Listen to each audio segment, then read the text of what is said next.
Hello বন্ধুরা, welcome back to my new blog. আশা করছি তোমরা সবাই ভালো আছো আর আমিও ভালো আছি। তো আজকে আরেকটা ব্লগ করছি। তো আজকেরটা সেরকম ডেইলি ব্লগ বলা যাবে না, তো ডেইলি দিন আমি যা করি। তো আজকে আমার মেকআপের ক্লাসের প্র্যাকটিস, যে ব্রাইডাল মেকআপ আমি সাজাবো সেই ক্লাস।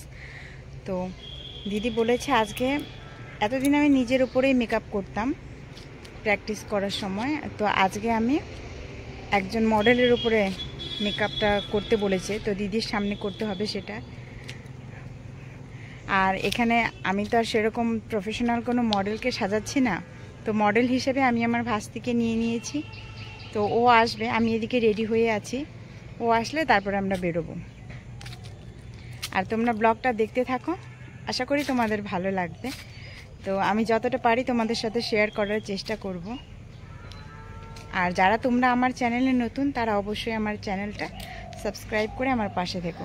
তো দেখো, সকালবেলা উঠেই সকালে রান্নাবান্না বাসি কাজ সেরে সব মেকআপের জিনিসপত্র, শাড়ি, গয়না যা যা আমার ছিল সিটি গোল্ডের, তো সেগুলো আমি গুছিয়ে নিয়েছি কি কি দিয়ে ওকে সাজাবো। আর প্রথমবার যেহেতু আমি ওকে সাজাচ্ছি, তো আমি ভীষণ নার্ভাস ছিলাম। তো চলো দেখো, দুটো ব্যাগ পুরো ভর্তি হয়ে গেছে জিনিসপত্রে। আর এখন আমি বেরিয়ে পড়ছি। তো ভাস্তিও চলে এসেছে, ও আর বাড়িতে ঢুকবে না, রাস্তায় দাঁড়িয়ে আছে। তো আমিও হেঁটে হেঁটেই যাচ্ছি আজকে। যখন দরকার হয় তখন কোনো টোটো পাই না, কিচ্ছু না।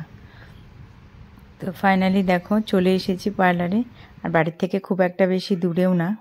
তো ভাস্তিকে প্রথমে আমি শাড়িটাই পরিয়ে নিয়েছি আর হেয়ারটা ক্রিম্পিং করে রেখেছি।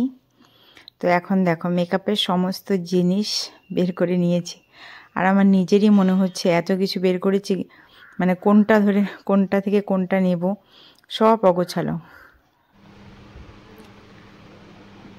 দিদি একটু ভিডিও করে দিচ্ছে, যাই হোক কোনো স্ট্যান্ড নেই।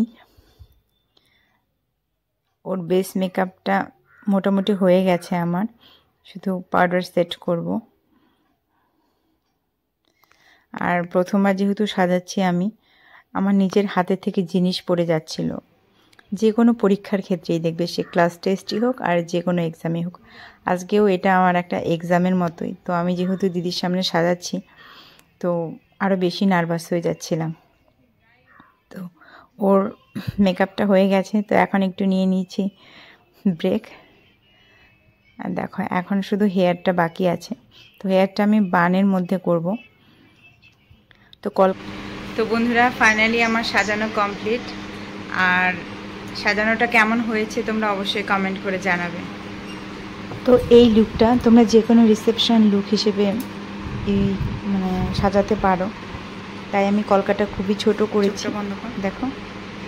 আর আই মেকআপটাও দেখো শাড়ির কালারে করার চেষ্টা করেছিলাম। তো কেমন হয়েছে অবশ্যই জানাবে কিন্তু। তো ফার্স্ট টাইম আমি আমার ভাস্তিকে সাজিয়েছি।